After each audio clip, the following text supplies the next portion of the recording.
Thank you so much for joining us on part 3 of our web series on Chinese medicine and at-home herbal remedies. My name is Dr. Jaz Roemer. I'm a licensed acupuncturist and Chinese song therapist at San Diego Herbal Medicine and Acupuncture. And I'm here today with Dr. Kimberly DiStefano, give a wave, and Ramtin Dehkhoda. And I believe we got Jenny in the back. She's making some herbs. Is she still back there? Say hi, Jenny.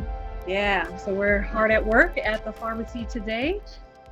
So today we're going to talk about a few different things. We're going to talk about the liver. We're going to talk about a very special herb that Ram is going to share with us today.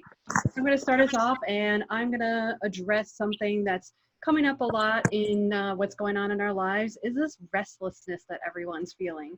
So as we're starting to kind of come out of quarantine, there's a lot going on where people are trying to make the right decision. Do you stay quarantined longer? Do you start to go out into the world? And this comes back to that decision making, which is part of Chinese medicine organ system that I'm going to talk about today, called the liver and the gallbladder. So this relationship with the liver and the gallbladder is something that can be seen in some of the reactions that we're having. But before we get to that, let me tell you a little bit about how Chinese medicine sees the liver and gallbladder. So your liver and gallbladder have this relationship that's thought of in these militaristic concepts. The liver is the general and the gallbladder is the lieutenant. So the liver is in charge of making decisions and the gallbladder is about the follow through. And so we're kind of in that space right now, is do we make the decision to return to our work, be out in the world, and can we follow through with that? So there's this kind of push and pull that's probably happening with a lot of people. There might be anxiety around it, irritability, and we're even starting to see a little bit of anger. So when you're not able to express or actually make a decision, that can stagnate. We call that liver chi stagnation. And sometimes it can erupt in something more violent or angry. And we're seeing that with a lot of the protests and the angry people who want to get their goddamn haircut, you know. That's that liver chi stagnation not being able to be expressed. And we're literally living in that because we're stuck in our homes. And so we're not able to express that emotion of what's the right decision. Doesn't matter. So what we want to do is share some suggestions of how you can move your liver chi, move that energy of that decision you don't know what to make, and express it so you feel more relaxed. So the first thing I'm going to suggest, of course, is deep breaths. That's the easiest way to move that liver chi stagnation. So if you're feeling that irritability, if you're feeling restless and you don't know what to do, just start with deep breaths. It's really easy to do. You can do it in a moment. You might have anxiety or frustration, but deep breaths, that moves your liver chi, because your liver, if you know your anatomy, you have your diaphragm and your liver is tucked right up under that diaphragm. And when we take those deep breaths, the diaphragm expands down and pushes on the liver and gives it a nice massage, helping to move that liver chi. So that's a Chinese medicine concept, but what does the liver do in Western medicine? It moves the blood. So if your blood isn't moving, then you're not going to have that free flow of energy and feeling good in your body. And so that leads into the next suggestion, is exercise, right? That's another great way for you to move that liver chi. Go for a walk, go for a run, just move your body, increase your heart rate. That's going to move that blood flow through your body, move that liver chi stagnation so you don't feel so suppressed, right? And the other thing is, this is the time of year. So each organ system also has a time of the year. And right now we're in that. It's springtime. The liver chi, the way that it moves through the body, is this springtime idea where seeds that have been planted are springing up through the earth, trees are expanding out and creating different branches and leaves and flowers. That's kind of the idea of how the liver moves its energy through the body. Excuse me. So we need to make sure that we're moving that. And another way that might seem a little silly, but is very helpful, is to sing. So in Chinese medicine, different sounds of the voice also relate to the organ systems, and the sound of the liver is shouting. So go in your car, put on your favorite song that you know all the lyrics to, and sing it at the top of your lungs. Or go for a walk and put it in your headphones and sing. And just see if you can express it. Because by moving our voice, creating those vibrations, getting to express ourselves, even though maybe we don't have any other avenue, you can move that liturgy just by singing. And so now I'm going to share with you my favorite song. Just kidding, not going to do that. But this is what you guys can do at home. So those are my 3 suggestions for you today: deep breaths, exercise, and singing at the top of your lungs. And see if any of those activities help move that stagnation that you might feel. So I'm going to now turn it over to Dr. Kimberly DiStefano, and she's going to expand upon this idea a little bit. Thank you, Jaz. I know it's sometimes hard for me to sing in my car by myself, but thank you for giving me permission, and I'm definitely going to utilize that tool today. So today I'm going to be talking about some dietary approaches that you can take at home to nourish your liver and support it during the season. As Jaz was saying, the liver is associated with the spring. So what we can do to support it, so what can we be doing right now to be supporting our liver through our diet? In Chinese medicine, we have a concept that's called the doctrine of signatures, which means that we eat the food that resembles certain parts of our body. For instance, we can eat walnuts to nourish our brain because they look like our brain. They look like little brains. In this light, we can eat the actual liver if you're not a vegetarian or a vegan, or we can eat other blood-building foods that keep our liver at its optimal operating systems. So right now, I'm going to talk a little bit about some of the foods that are associated with the liver due to their green color. Because in Chinese medicine, the color that is associated with the liver is green. So some foods that I'll be showing you today are kale, we got some broccolini, we have some cilantro and parsley. And so eating these foods can promote movement within the body. The root of disease is stagnation, and so we want to really try to promote the movement. Movement would be the opposite of stagnation. So to facilitate this process, we can just obviously do things in our everyday lifestyle like Jaz was talking about, but in that light, we can be supporting the function of the liver through our diet as well, since that's the medicine that we're going to be ingesting every day. So last but not least, you have the option to drink green things as well. So one of the things that I love to drink is Gold Thread. It's an awesome green drink, and on days that I don't have time to like saute up my kale, it's called Green Minerals, and it has some alfalfa, as a green proprietary blend of minerals, which include nettles, alfalfa, lemongrass, and chlorophyll. So on days that you don't have time to ingest any kale or broccolini or anything green, this is a good option as well. And I think Jaz included it in the link below. If you want to cook up your greens, if you do have time, a good thing to include within the greens are toasted sesame oil to help nourish the yin of the body. The yin of the body includes things that support our body's activities. So things that support our body's activities can include in our body are synovial fluid within our joints to keep our joints moving at their optimal levels. The moisture within our eyes, so to make sure our eyes don't get dry during this time. The water within our skin and the moisture to keep our skin from cracking. So all of these things are also important during this season of a movement, during the season of that the movement wants to go up and out. It's also important that we support the bottom and include proper nourishment or yin to support that upward and outward movement. So again, you can include sesame oil and in with any of these greens, and that's going to help support the outward function, but from the bottom as well. All right. And if you have any questions at all, feel free to ask them at the end, or we're all available for herbal consultations as well. So these are the dietary components of how you can support your liver during this time. And I'm going to turn it over to Ram. Thank you so much.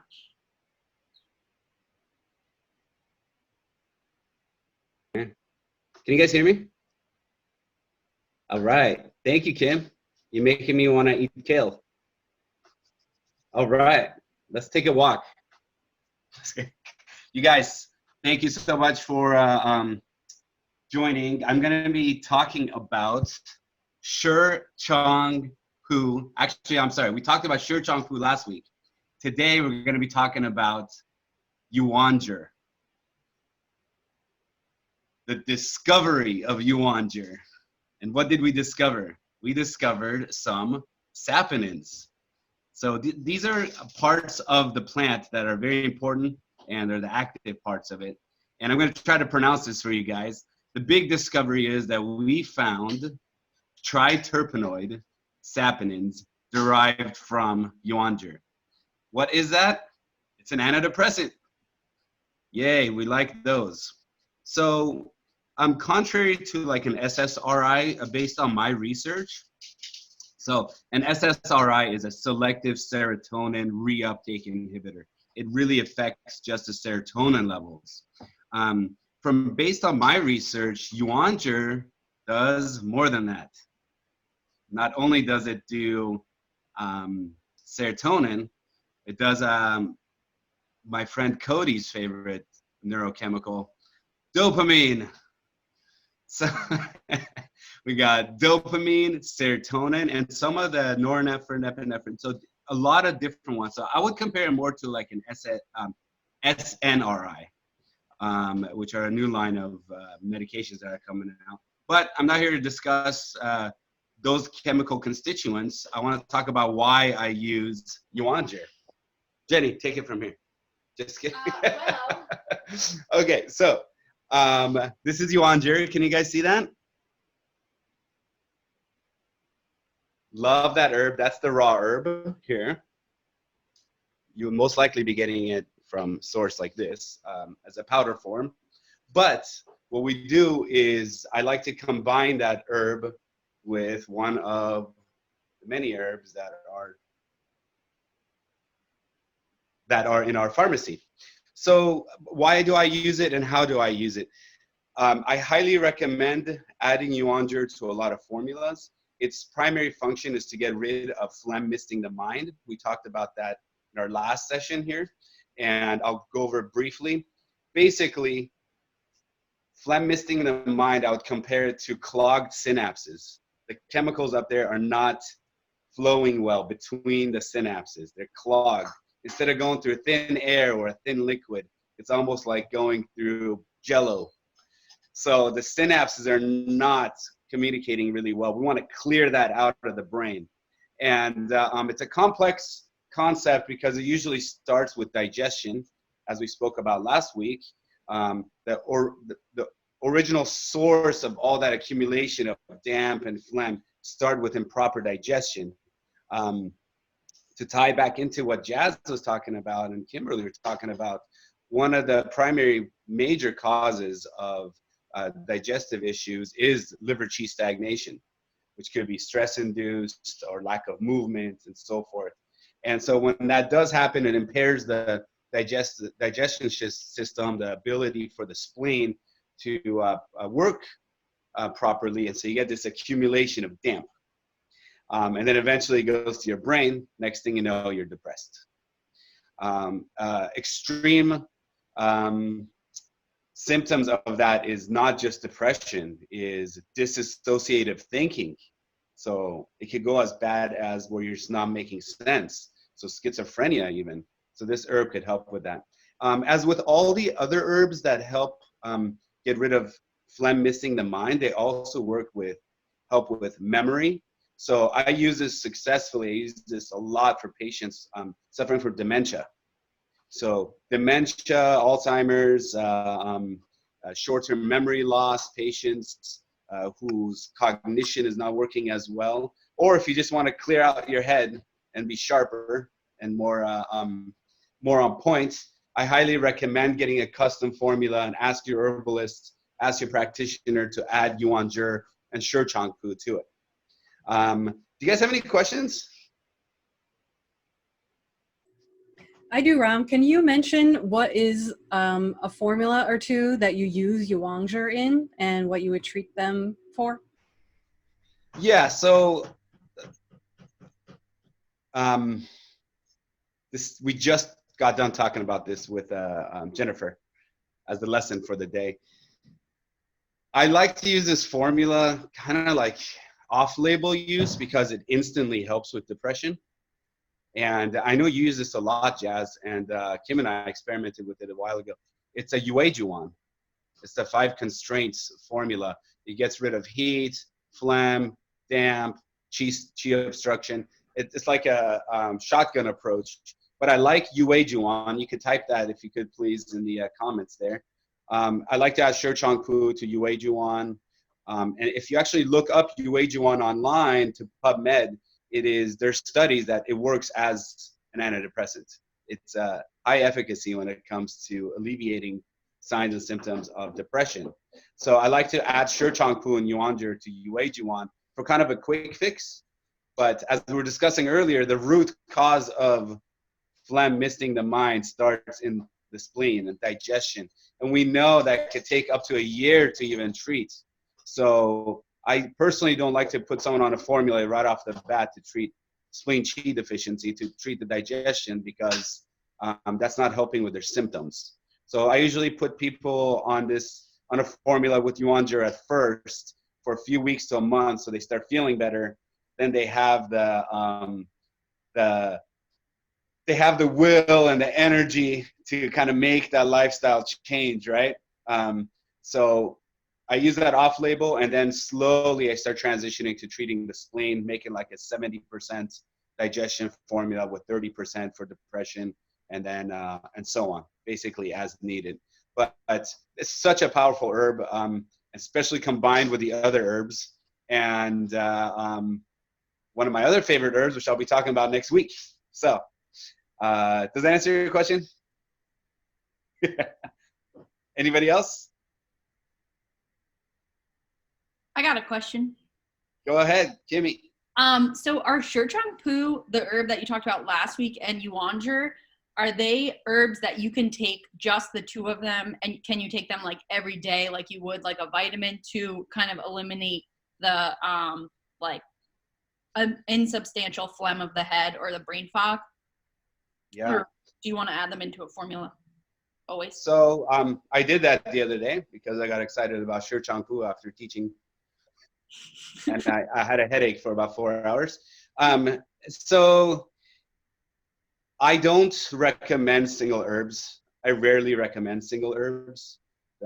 We know this as herbalists. You always want to write a formula to balance it out, to really, as a Dr. J and everybody else will put it, make an elegant formula, tauntaun. So I really like formulas. I usually don't use single herbs. The other day, we did make a batch of just really strong Shirchangpu with yuan zhi at a really high dose out of curiosity. And you definitely do feel it in the brain. It definitely goes there. And but I don't recommend that. To answer your question, I like to combine it with the formula. If you're a listener and you're watching this, I recommend contacting your acupuncturist or herbalist and having them write you a custom formula, but mention yuan zhi and Shirchangpu, that you're interested in utilizing those herbs, and then they can customize it for you. Cody. Yes, I was wondering, is it something you would add to my prescription? Like you would just have it supplemental? Yeah, so here's the problem with that, and I teach this to new herbalists. There's so much we want to do at once. It's like, hey, treat my, treat my digestion, my depression, my shoulder, and my anxiety all at the same time. A lot of times there's a lot of overlap, so we can do that. from what I recall from your prescriptions, it's actually not it wouldn't work well in your formula. So that leads me to talk about not trying to tackle too many things at once when writing a formula. So if you're a new herbalist, I don't want to see a formula that's got 40 ingredients and it's all over the place, and you want to treat multiple things. So what happens to the body is it gets confused. Mm-hmm. So there's too much going on, and the efficacy of each herb goes down as the number of ingredients goes up. So to answer your question, I don't recommend it for your formula that you're on right now, but there has been times where I could add it to your formulas that would have really aided in that. So we can discuss that next time I write you one. Okay. And so you're saying the gut health or the health of the spleen is what we're going to work on first. Like it's not going to be effective without the health of our gut. Yep. So what we do is, what I would do is if you have a severe issue and it's a gut issue, is first, let's get you some relief so you can get off the couch and exercise. You know, if you're depressed, I'm talking about, let's get you some relief. So we all know it's a catch-22. It's a very negative feedback loop for depression, because it's the very same thing that landed you in bed and you can't get out of bed is the same thing that's not allowing you to exercise and then eat well, and then there's weight gain and there's more depression and so on. It feeds itself. So what I like to do is break up that cycle. Let's break up that negative feedback loop by throwing a UAG1 and adding these herbs to it temporarily, and then we slowly get to the gut, because remember, the gut is not just herbs, it's lifestyle change and dietary changes that come over a long period of time. So but yes, when it comes to phlegm misting the mind, it does start in the gut.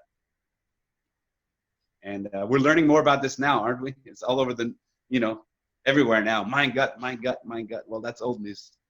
Oh, yes. And yep. Anything else? I just want to say one thing. I know, Ram, I know you told me about this before. It's like when you make dietary changes or any herbal or lifestyle changes, you're usually going to see that not the week after you do that, but like really the month after you do that. So people get like down on themselves if they, are making changes and they don't see anything happening the week after. And like, yeah, maybe you can speak to that a little bit. Oh my God. Thank you for bringing that up, because this throws everybody for a loop, including myself. I'm working out like crazy right now. I'm like, hey, where's the weight loss? I'm trying to get ripped. There's a lag in what we do, and for the body to respond, and that lag throws a lot of people for a loop. So to give you an example, for one of my patients, I hear this a lot. I'm going to get in shape for this vacation I'm going on. I can't tell you how many times a year I hear that. It's like, okay, good. So they exercise for 2 months. They get no results. And then they come back and tell me this. You know what? All that dietary stuff and exercise doesn't work. I went on vacation and lost weight. And I was eating whatever I wanted, right? So they're not realizing that they're actually realizing the benefits of what they did the previous 2 months while they were on vacation. So there's a lag. So they ate whatever they want. They're not going to get that weight gain until like a week or two after. So there's a lag that throws a lot of people for a loop. And the same thing goes for herbal formulas. These things take time. They take a long time, and we do have to be patient, and we have to be consistent with the changes that we make. You can't go eat well for a week and take some herbs and all right, my gut health is optimal now. Unfortunately, it doesn't work that easy. It takes a lot of effort and time. Thanks for bringing that up, Kim. Or go to the gym and be ripped after one gym session. Yeah. Takes time to build those muscles. Yep. And remember, with herbal medicine, we're talking about nutrition, right? So these are building blocks of everything. So we're ingesting these things that need to go in your system and build. So although I do have to say, for some of the off-label uses, like I mentioned, the Uaju one, those do have a faster acting effect. But again, you got to remember, that's not getting after the root cause. Yeah. Any other questions, you guys? All right, I think that's it. Cool. Thank you, Ram. Thank you, Kim. Thank you guys for joining us today.